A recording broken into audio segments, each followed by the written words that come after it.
राजधानी रायपुर में चिकित्सा व्यवस्था चरमरा चुकी है। आए दिन सरकारी अस्पतालों से नई नई घटना सुनने को मिल रही है। इसी कड़ी में शहरी स्वास्थ्य केंद्र खोखोपारा रायपुर में भी एक मामला सामने आया है, जहां डॉक्टरों के अभाव में मरीजों का हाल बेहाल है।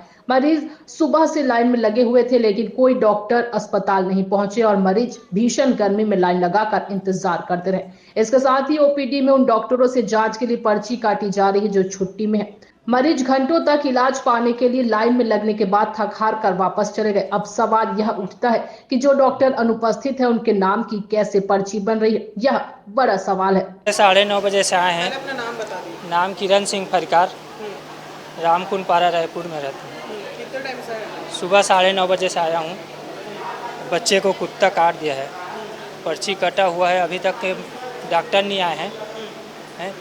डेढ़ 2-2 घंटा हो गए हैं। ऐसे में कैसे चलेगा सर? डॉक्टर के नाम की पर्ची कटी है? डॉक्टर के नाम से पर्ची कटी है, डॉक्टर का अभी तक पता नहीं है।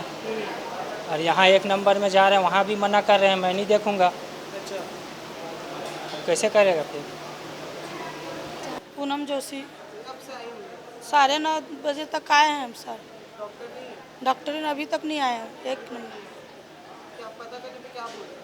सर बोल रहे अभी आए नहीं है। वो सर ने बोले अभी कुछ नहीं आए, तो बोले 11 बजे तक आए गए। अभी तक बैठे हैं, अभी तक आए नहीं।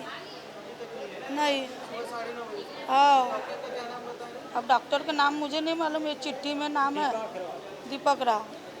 मरीजों का कहना है कि वो सुबह से इलाज के लिए लाइन में लगे हुए हैं और कोई डॉक्टर इलाज के लिए मौजूद ही नहीं है। वहीं जब हमने अस्पताल प्रबंधन से बात की तो उनका कहना है कि डॉक्टर सुबह 10 बजे से अस्पताल आ जाते हैं, लेकिन छुट्टी में होने के कारण आज वो अस्पताल नहीं आए। साथ में उन्होंने ये भी कहा कि मरीजों को टाइम के विषय में जानकारी नहीं है, इसलिए वो सुबह 9 बजे से आकर लाइन में लग जाते हैं, जबकि मरीजों का कहना है कि वो 2 से 3 घंटों से लाइन में लगे, लेकिन डॉक्टरों का कोई आता पता नहीं है। इस तरह से स्वास्थ्य विभाग में मनमानी चल रही है और जिम्मेदार अपने आप को बचाने में लगे हैं।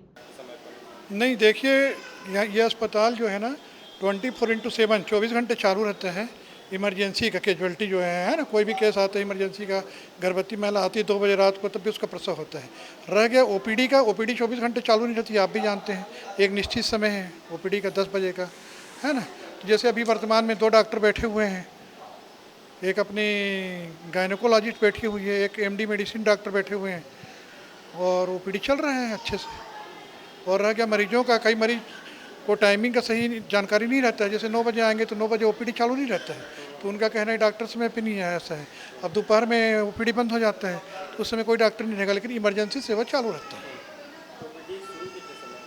हाँ, ओपीडी 10 बजे, डॉक्टर भी 10 बजे आते हैं, ओपीडी में आते हैं सही टाइम में, उसके बाद चले जाते हैं। और बीच बीच में सीएमओ साहब हैं, सीएमओ साहब हैं, और हैं, आके निरीक्षण भी करते रहते हैं। आप देखा होगा कई बार आप लोग के माध्यम से कलेक्टर साहब के संज्ञान में लाया जाता है, जानकारी दी जाती है। कलेक्टर साहब खुद बोलते हैं कि आप सीएमओ साहब को कि वहाँ कोई डॉक्टर नहीं है, शिकायत है करके। तो ऐसा नहीं है, डॉक्टर बैठे रहते हैं। अब कोई डॉक्टर राउंड में गया है या कहीं मान लीजिए बाथरूम में गया है तो उस समय नहीं मिला मान लो, तो मरीज तो तुरंत आजकल जान रहे हैं आप, इलेक्ट्रॉनिक मीडिया है, वीडियो बनाएगा मोबाइल से, है ना, तो बोलेगा कोई डॉक्टर नहीं है, तत्काल शिकायत करते हैं। पहले से बहुत सुधार हो गया है, आप भी इस चीज़ को मानते होंगे, ऐसा कुछ नहीं है। ठीक है।